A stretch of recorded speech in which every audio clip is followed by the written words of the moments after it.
all by myself. Okay, so it is September 26th, 2024, and today we are going to talk about visual perception. I also have planned to provide 15 fun and doable activities at home. So we first start with this slide that one of the miraculous, let's say, body parts of every organism is eye. Actually, eyes in almost the majority of living organisms play a very, very pivotal role in survival and also running from predators and also hunting and also learning and many, many, many different aspects. So it's no surprise that from evolutionary point of view, eyes have developed and experienced many, many, huge, very, very huge evolutionary changes. And I also can say that, I mean, to many people, physicians, surgeons, the word of eye or the anatomy of eye is a very, very admirable phenomenon. I mean, everyone who knows the details about the eyes or visual perception get really surprised about the power of the eye, how visual processing take place, and still there are lots of things need to be discovered and realized. However, today we are going to talk about the very, very basic and simple language. Actually, I can mention that as an occupational therapist, I know mid-level knowledge about visual perception, and that can help me during my practice in the field of pediatrics. However, I can say that no one knows many things and anything.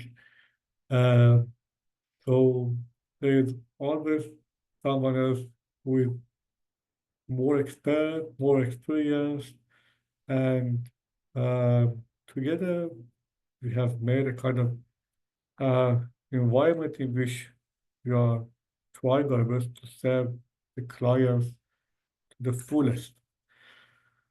In our clinic, for example, Ms. Mansour is the person who is in charge of providing visual perception services in darkroom setting, and without any sign of being humble or kind of no, I sincerely know her in the higher place, case of understanding and being aware about diverse aspects of visual perception. However, it's a just kind of introductory workshop, and then later on we might invite her as well in the next series of workshop to add up to the current knowledge that we are gaining. So we move forward and talk about why visual perception is very important. You know that it's important for safety, for fine motor activities, for communication, sport-based activities, gaining information from the environment. It widens up the variety of play and leisure. Also, it helps us learning from environment and other social learning behavior. Also, it helps sense of control over the environment. Also, it facilitates skill acquisition and many, many other things. So it's needless to say that visual perception is the most important sensory organ and the most important perceptual part of the brain activity, that the majority of information we gather from the environment so that we get some idea how to behave, what to do, what not to do, how to stay safe, how to relate to others. are coming out or are somehow tightly related to visual perception. So there are lots of terms that maybe in future we can talk about or we can discuss about, that many of them will be referred to during the next slide once we are going to talk about the fun and doable activities at home. But any activity that you do with your eyes at least involve 2, 3, or even 4 or 5 of these elements together. So like kind of oculomotor control is the ability of controlling the eye and having a proper smooth movement in the eyes in a way that the picture doesn't get blurred, and also the child gets able to track the things proficiently. Sometimes when we are driving, in the meantime that we are looking to the front, toward the front shield, we also are double checking the side mirror and also the rear mirror and also checking the signal. And that stochastic eye movement that we check them, I think, to turn our eyes back to the front shield again. Again, stochastic eye movement or visual tracking, visual scanning, having some depth perception, visual depth perception, all of them are important elements of learning and visual perception that maybe we can refer to it later on, but at this point, I'm not going to explain each one of them step by step or one by one. So we move forward. In a very simple language, a perceptual process is that we are not going to talk about the anatomy of the eye or how we see the light or how our eyes get stimulated by the light, okay? It is all about sensory stimuli or lots of several stimuli together that are now like kind of light or anything that activate some cells, some optical nerves, but they are still stimulating the nerves without any meaning or without making a kind of interpreted picture. It is called sensory stimulation.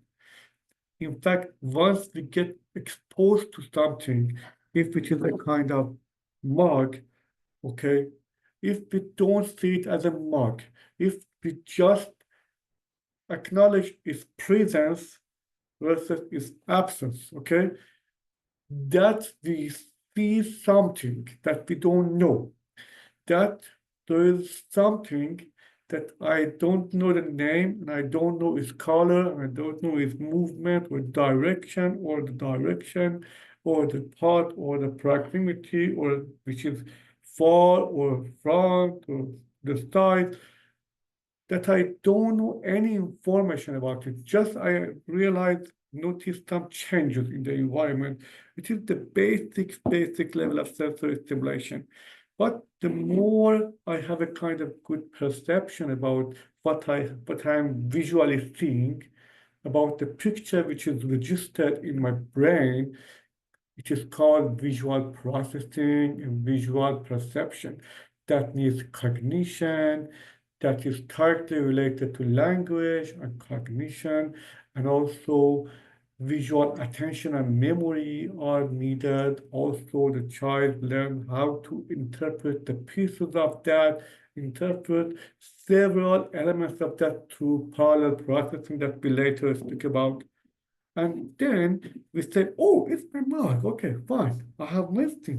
So, yeah, it was here in this room. Okay, I was looking for it for a while. So, oh, it's my mark. Okay, so it belongs to me. Oh, it is called mug. It is white. It is big. Okay, it's for drinking coffee. And I have a kind of image in my brain that when I'm going to look for my mug, I know what I'm looking for, and I'm looking for a picture in the room to check if it is here or here or here. So it is about visual perception. And it's a very, very lovely process. And the more we know about that, we feel, wow, so many of the things are contributing with each other in lower levels once we are not aware about them, but they are taking a part in what we see or what we understand from observation. But in more sophisticated language, perceptual process is kind of more sophisticated, things like kind of sensitization, attention, sensory perception, cognitive perception, and actual perception. So again, I'm not going to involve you with this part of knowledge at this moment, but maybe there are some keywords for further learning for anyone who is interested in. And also a very, very lovely part of visual processing that I remember that as a student when I learned it first, I said to myself, wow, how brain is sophisticated, how brain is experienced, is that it's called parallel processing, that visual perception can process these four elements of any visual stimulus at the same time, at the same time, at the same time that your brain is detecting the shape of this, which is cylindrical, okay, or which is this size. At the same time, it's detecting its movement and detecting the color without knowing the name of color. Remember, it's not about knowing the name of shape, knowing the name of color. That we see it at this wave, okay? That this color wave or a spectrum, it is called, later on we can call it white, or we can say setit, okay? In different languages might be have different names, yeah? For sure it has different names. So movement, shapes, color, and also depth, that which is close to my nose, or if it is far from my nose, or if it is to the side, or about depth, okay? So at the same time, once I see that these four elements or characteristics of any observed object come into my brain and get started processing it at the same time, to gain information and mix and match them to integrate it. So next time, if I see this and if I see this, they can be detectable from each other because this was size or the depth, because it is thinner, and this one is bold and it is thicker, and it is closer to you. This one is farther from you, and the shape is different, but both of them are white. Both of them are white. So if my eyes only could recognize the item by the color, they wouldn't be able to differentiate between this and this. But once my eyes realize that, okay, even though both of them seem white or same color length of wave, but same wave of length in color, but this one is, for example, moving, but this one is stable, or this one's shape is different from this, so they are different. Yeah, and so it's about visual generalization and visual discrimination. And together, this generalization, discrimination together, this assimilation and dissimilation together help us have a better adaptation, which is called visual adaptation. Okay, we move forward and then we can refer to this term as well again. So maybe the last slide before jumping into the practical part of the slide is this part, that it is about the three levels of visual processing that is still very, very funny and lovely. Now, let's start from the bottom part, the lowest part of this picture of the panda, you see there is a panda, okay? So if a child looks exactly only at panda, look at these red circles all around panda. And look at this side, which is foveal and peripheral, okay? That not only the child is looking at panda, but also it's looking at surrounding environment, okay? Foveal and peripheral together, okay? But once we see the panda here, we don't know what it is. It's just a shape. It's just a moving shape. It is big. It is white and black. It consists of lots of pieces that are moving separately from each other partially. Or there is a kind of foreground and background. There is a depth perception, anything, okay? But in low level, what we first see is about contrast. Contrast between that black and white in the foreground and greenish background, that it is detectable by the eye that, yeah, this is a kind of stimulus. Something is inside the background that I can detect because of the contrast. And then a spatial frequency that if it is farther from me, the size of the picture is smaller. But if it gets smaller, by experience, I will learn it is getting farther from me. But if some small object, the picture of that small object in my eyes gets bigger, the picture gets bigger, the picture gets bigger, then I can see that this panda is coming toward me.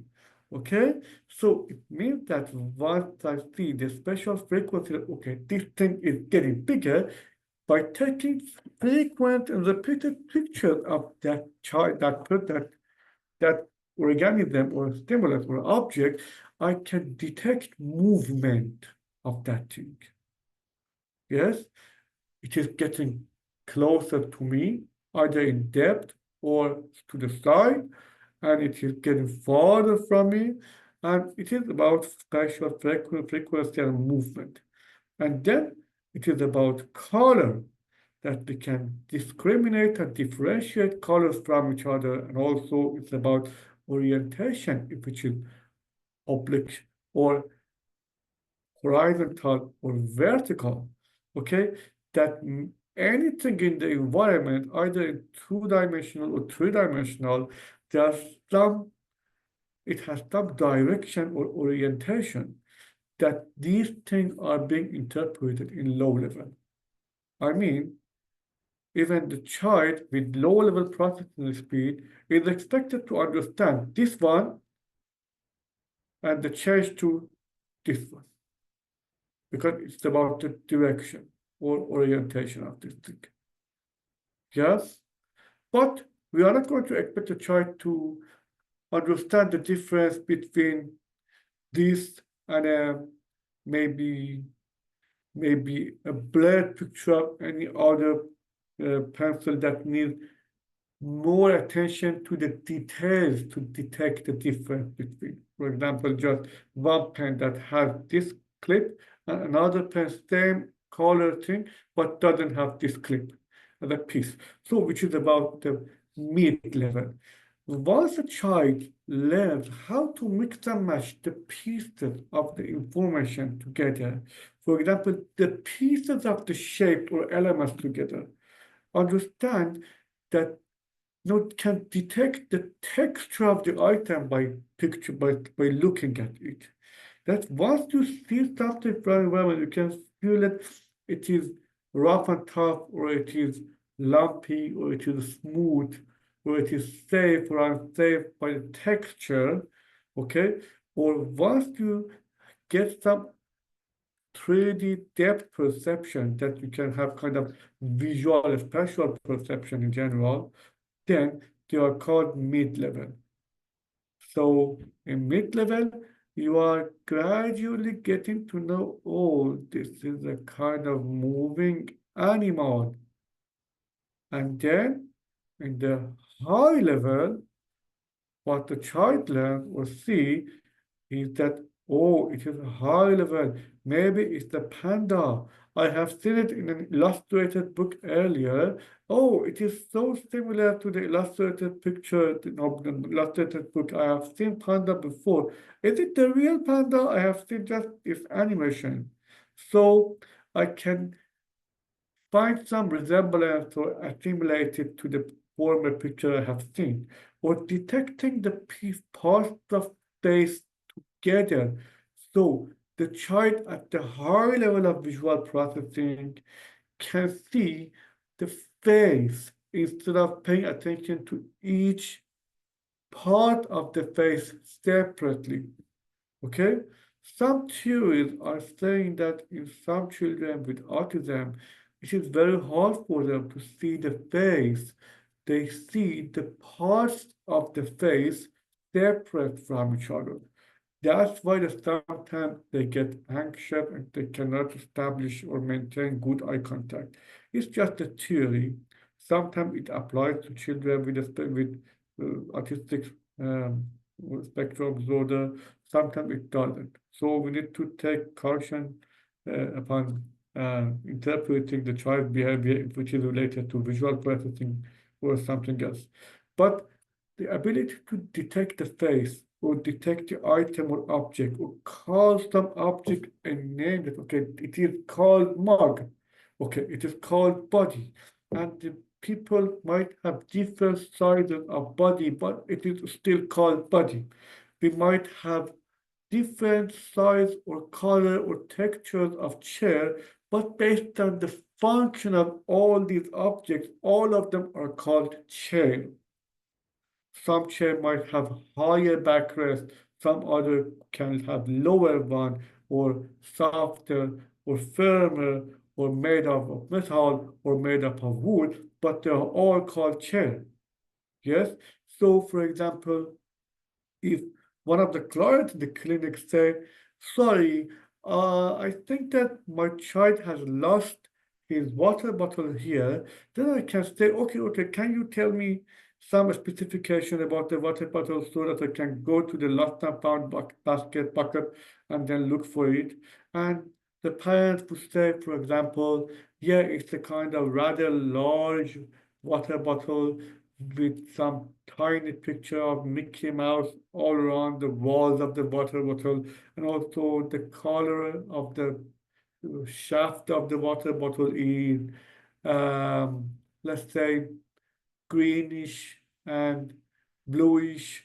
So once I go to lost and found basket, once I see some item that doesn't have any element of Mickey Mouse on, or doesn't have any element of water bottles characteristic, okay, if it is kind of like hat, I simply sort them. I simply filter them. I don't spend lots of time on each thing one by one. Is it water bottle? It doesn't have this, it doesn't have this, then put it aside.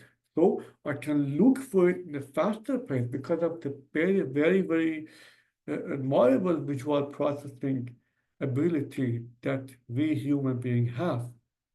But there is no surprise that many children might struggle whilst looking for letter B and maybe mix it up with letter D or letter P.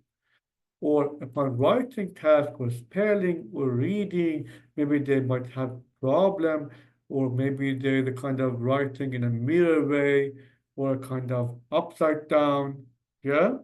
Or the children that cannot find the upside and downside of the clothing, or maybe if the clothing inside out, they cannot change it into the proper way.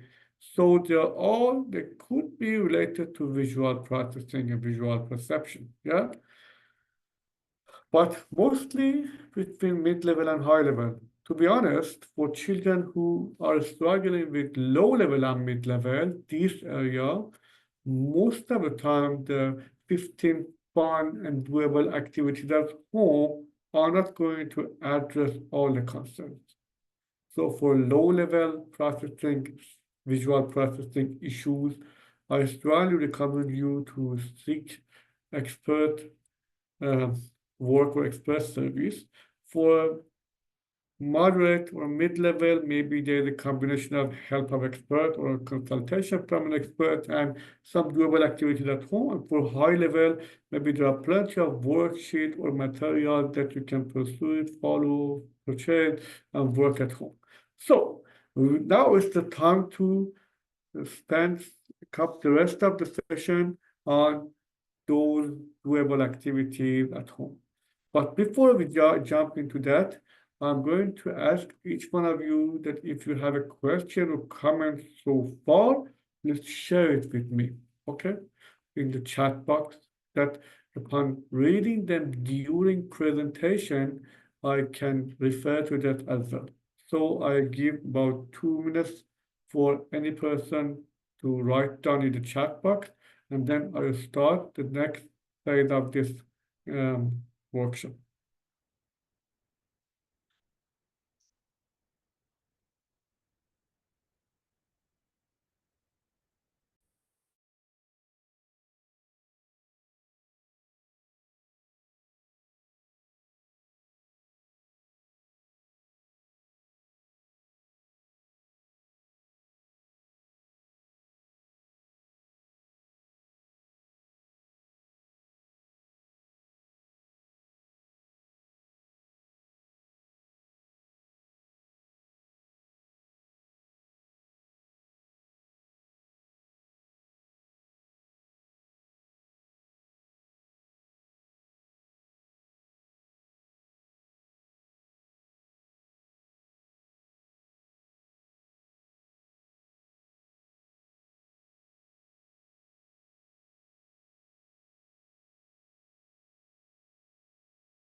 Okay, so now it's time to start the second phase of the workshop. Okay.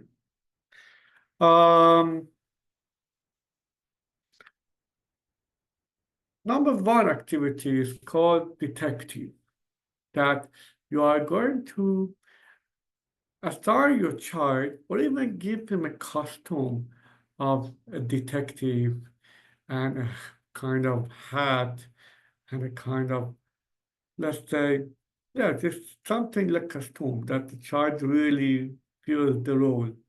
And then you can beforehand, you're supposed to take picture of some item in a room and partially hide them everywhere in the room and then show the pictures and say that, hi, detective, I expect you to find all these items in the list, okay? So there are lots of items that the detective should hold the list in hand and then look for them, and whenever he found any of them, put it on the table and check that item, okay? Even it is a good idea that we can ask it for children who are not able to read, because we are providing the picture of that thing and we are asking the children to look for the exact thing in the room. But for children who are able to read, or the children who are in an advanced or high level of visual processing, maybe even we can use it as a kind of description of the item, that you are supposed to look for some sunscreen which is orange and white and made up of metal. And then the child is supposed to look for sunscreen spray, for example, which is way harder, but it is, of course, more challenging to children who are able to easily fulfill the first step of the detective task. Okay, so Next game is called Find Waldo game, or I'd say it's Find Waldo, but any busy scene or picture that you can see, like the kind of example, can be used. And there is a kind of book called Find Waldo. There are plenty of book series about Waldo, and Waldo is this gentleman in the white and red stripes clothes, and you are supposed to find Waldo in this busy scene and detect it and spot it. And the faster you can do it, you have a sharper eye. So the sharper eye you have, in fact. So it's a very, very fun task, and most of the time, children love doing that. If you make a kind of time bound or set up a timer, it makes it become more exciting to children as well. Next thing is about chasing game with light spots. Okay, so in a dark room or in a room that you can make it completely dark, you are going to take one pointer and you are going to hand another pointer to your child, and you shed the light of a pointer on a wall and you ask your child to follow your light, to chase it, to catch it with his own light spot. So as if two light spots, one robber and one police, that the robber is running away and the police is chasing on the wall, ceiling, floor, everywhere. And it is very, very good activity exercise for mid-level visual processing and also the ability for improving eye-hand coordination and visual pursuit. So next thing is about teaching children to look for an item in a dark room. Just imagine that you put lots of toys or pictures in different places of the room, and you have turned off the light, and you only give a flashlight to the child and say, okay, look for the thing that I'm saying. Can you spot banana? And then he's supposed to look for a banana shape. So he's supposed to look for a yellowish thing by shedding the light on it in the darkness. And it is a very fun activity or idea that children gradually learn how to fight with the fear of darkness as well. And learn how to look for some hidden object in darkness. They get to know how to systematically scan every corner of the room. It makes them better able to organize their mindset and organize their task and pay attention to every corner of the room instead of looking for the item only in a single part of the room. The other thing is about headlight games that I just brought some example that you can see if you can do that or not. Just imagine that you put on the headlight and you sit on a chair and facing toward the wall, and your headlight, the light spots that you're shedding on the wall, has to stay inside a circle. So look at this yellowish spot in the bluish circle, which is tagged to the wall. That yellowish spot is your light spot shedding out from your headlight. But you're supposed to hold your neck and eye and head stabilized so that it doesn't move and so that this light spot doesn't get out of this blue circle. And in the meantime that you have held it there, maybe, maybe some some numbers showing different side of the circle, okay? And you are supposed to look for this. You see, we'll start again. look at the light spot and imagine that you are supposed to hold the light spot inside the circle, and in the meantime, some numbers to the side are flashing and you are supposed to read them as well. So at this point, you're supposed to hold the head stabilized and only look forward. But with saccadic eye movement, you should check the numbers to the side and read them as well without turning your head. Okay, so it's a very hard activity, and most of the time children fail. But actually, once they learn how to do it, there is a great progress in their classroom behavior because they learn how to have a better visual accommodation between the whiteboard in which on which teacher is teaching something on, and again looking down to their own notebook and jot down the note, again looking at the whiteboard to resume back. Okay, so it's a very, very useful activity or game for this. Next thing is about asking your child to take a picture of everything on the list. So at this point, you have made a list of items and you give a phone or let's say camera, and then you ask your child to take a picture step by step from everything that is mentioned on the list. He is supposed to take pictures. So it's a very fun activity and it empowers the child's sense of autonomy. So I strongly recommend to utilize such activity and help your child become more curious about the surrounding environment, specifically when the child is supposed to wander around in the nature and you are about to encourage a child to look around yourself, take a picture of the bird, take a picture of one, let's say, yellow flower, take a picture of one red leaf, okay? And then you will see how it happens. Next thing that is very easy, and most of us know how to do it. Actually, you can find it easily in many of the visual perception worksheet. If you search for it, it's about spotting the differences in identical pictures. So I have no more words about that, but it needs saccadic eye movement and visual memory to detect and switch back from the left picture to right and right picture to left, and systematic way of a methodological or systematic way of scanning them for comparison that needs working memory as well. The other thing about many of the visual board games like Cubis, Quackle, SET or SET, Spotted, and also let's say Match Madness.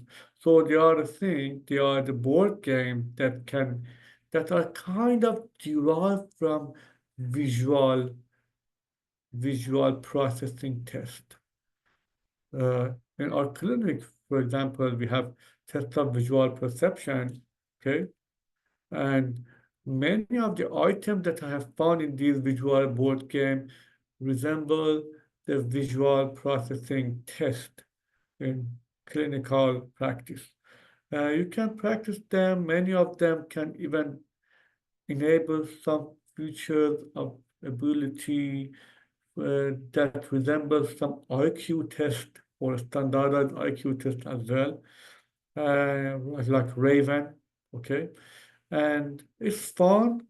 The children can play it along with adults first, and then gradually with the supervision of some adults, they can play with the peers and enjoy and learn how to have a better visual attention, visual scanning skills, visual form consistency. There are several benefits for that.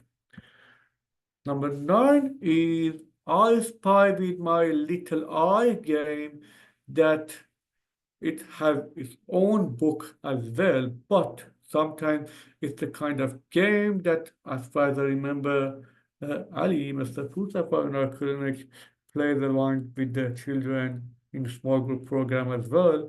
and I really like it that they make a kind of circle time or carpet time, and they sit around each other. And Ali, for example, starts saying, "I spy with my little eyes on something that is yellow." And children are supposed to look around the surrounding and guess what Ali was looking at, which is yellow. And then they start saying, for example, is it the toy? And Ali said, no, no, no, no, no. And then eventually some child guessed correctly, and then Ali said, yes, it is that thing that is yellow, and I was little, spying with my little eye.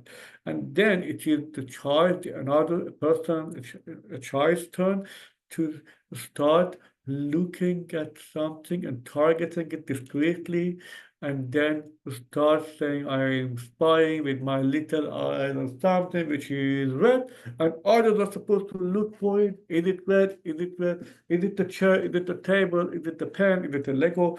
And the child should be honestly confirmed once the targeted object is uttered by any of the children. So it's a very fun task, and it helps children visual scanning as well. There are plenty of visual perception worksheets. Once you search visual task and worksheet, you will get to know many of them. The patterns, how to color something, how to detect the changes, how to match the similar and identical picture, how to draw circles around a specific category, how to detect the direction of the alphabet, the correct direction of alphabet, how to spot a specific character or letter amongst a busy scene. They are all about visual perception, and the worksheets are available once you search it in the World Wide Web. Next thing is about say when. I like this task and I do it a lot with my children. I mix and shuffle many cards of fruits, vegetable, animal together. Then I take out 4 or 5 cards out of these shuffled ones, and I show them to the child. I show, for example, a horse, a rabbit, a ball, a bicycle, and a watermelon. I show them all to the child, and then I place them back amongst the shuffled card again and mix and match them again. Mix it, okay?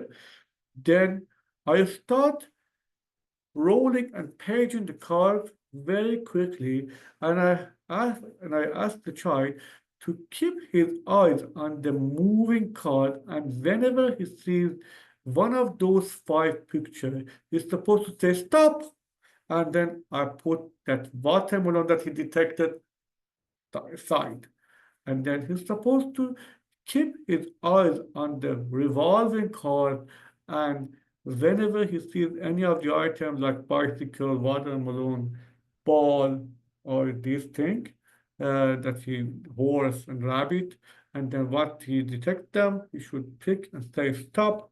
Um, it is a very great activity for visual vigilance and also visual attention and visual tolerance and visual memory, and children find it very difficult. So you can start from 1 or 2 cards and gradually increase the number of cards that the child is supposed to show some reaction to. So there are several other versions that maybe you can make fun out of that.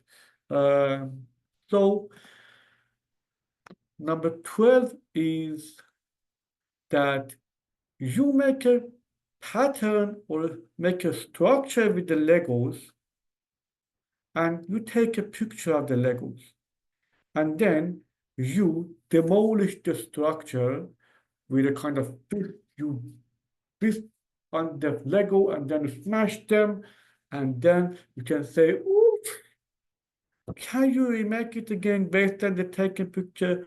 Fortunately, I have taken a picture before the Lego bricks get smashed. Can you remake it based on the picture? And it is a very a hard activity for many children to return the item and pay attention to the relationship of the items to set them based on the position in their space. Maybe you can set it first in a kind of two-dimensional and gradually three-dimensional.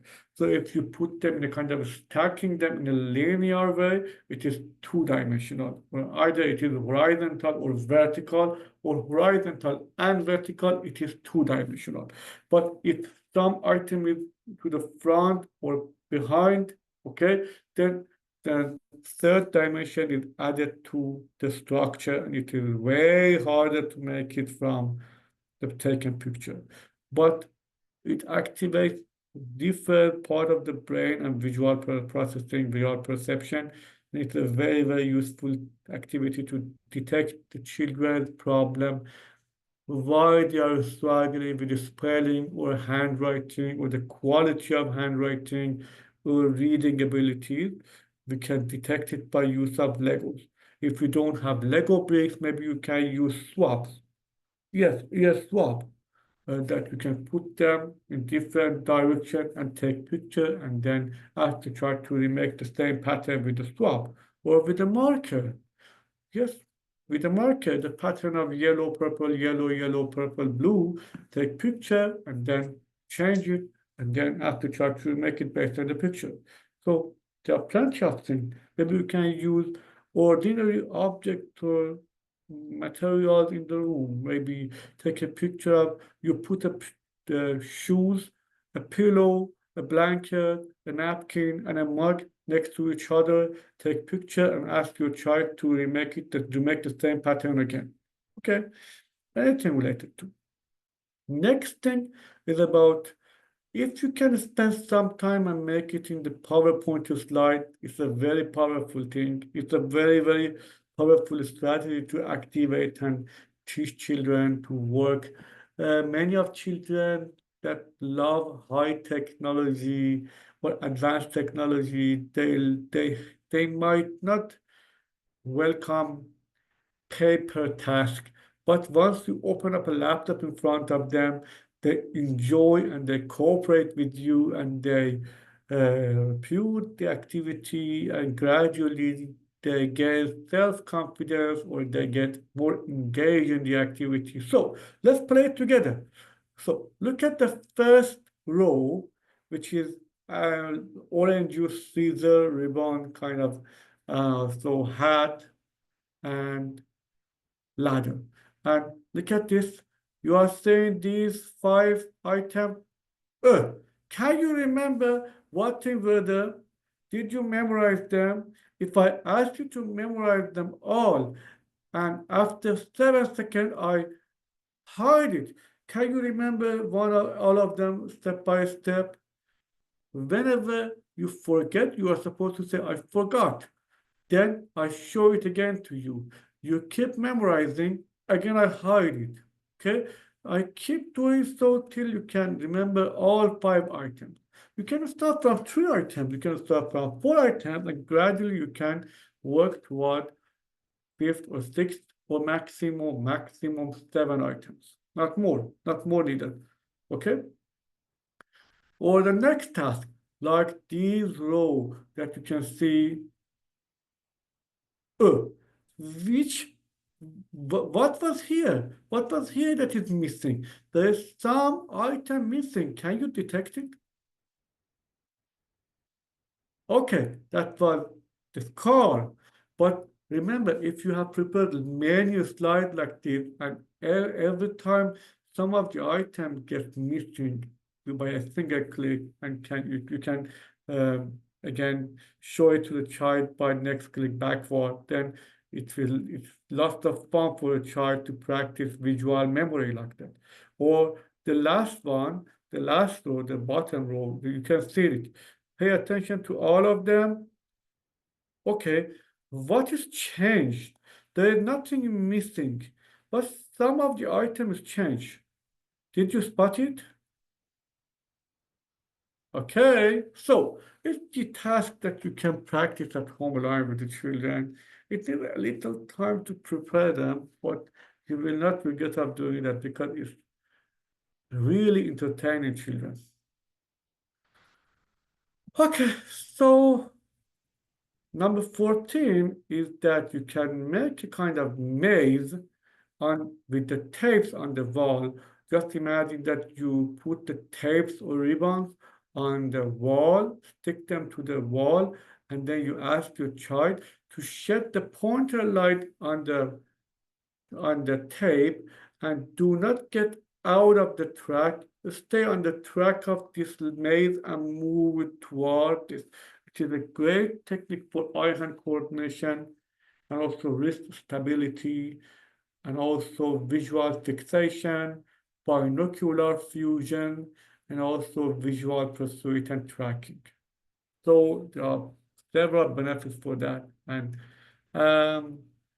it helps a lot to children how to pay selective attention toward the target of our attention. And finally, number 15, which is called Hunter. Okay, I say its name Hunter because it needs children vigilance. The children are supposed to stay alert, and for example, they are supposed to, at this task that I'm showing to you, they are supposed to spot number 5 or clap their hand when they see number 5. So, are you ready for that? You can practice it at home with yourself. 1, 2, 3, go. Look at it.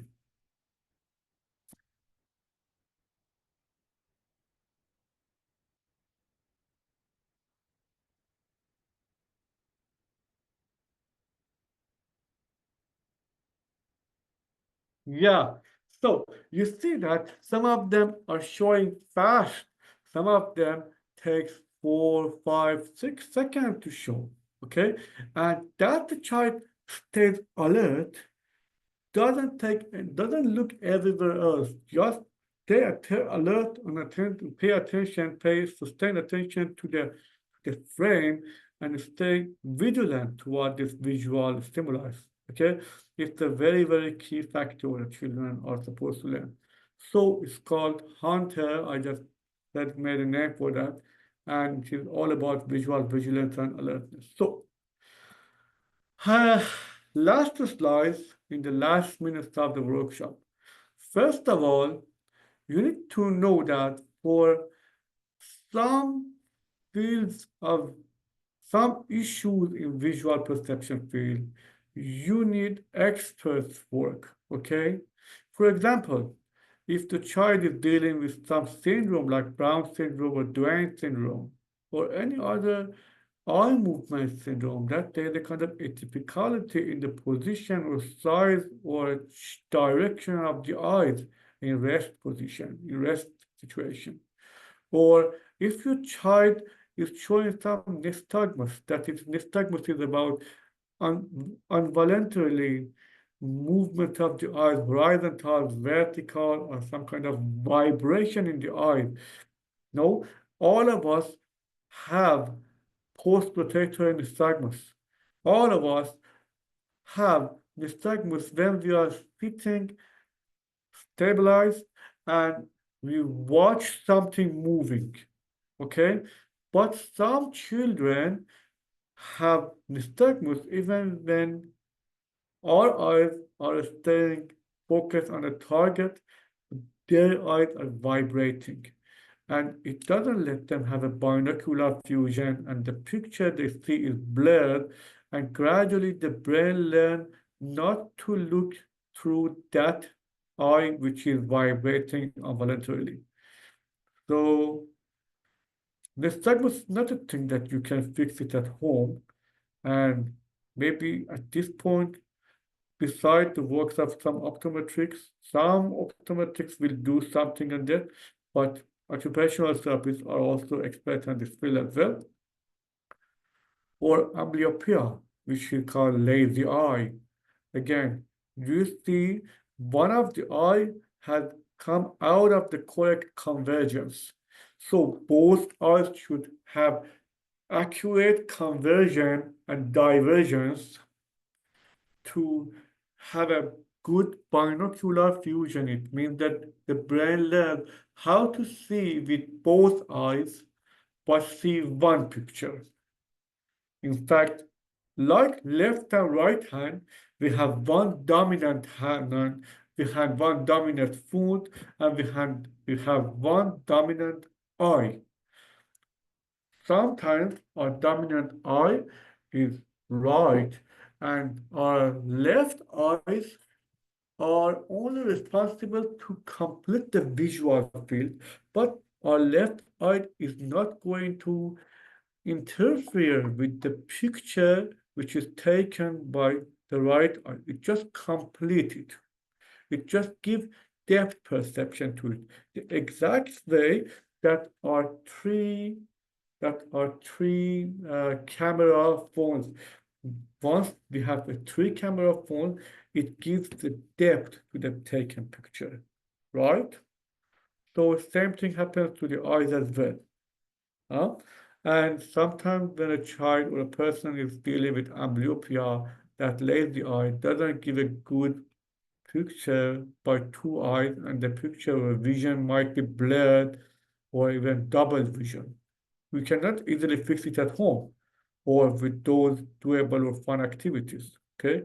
Or for example, strabismus that have several types or a typicality in the position of the eyes, and that the child is not able to have a good visual accommodation or convergence, and it's most possibly that the child cannot have good visual spatial perception because of that. So yes, they are in need of receiving expert service. Also, another thing is that even though it seems that we have eyes and we can see everything, and we might interpret or guess that children or any other people can have the same experience as what we do, but most of the time, once providing visual stimulation to children, please have it in the corner of your mind that most of the time the visual stimulation could be interpreted in a way more intensive and way stronger than it seems. Maybe once you flash a light, once you shed the light toward the eye, once you keep activating a prolonged stimulation of visual stimulation, or kind of once you uh, put the child in a dark room to start practicing, and the child is dealing with some kind of fear of darkness, for example, okay? In fact, we are underestimating the severity or intensity of the stimulation we are providing to the child. And there is a risk of overwhelmedness or even seizure in children, in some children, the children who are having predisposed factors of experiencing seizure.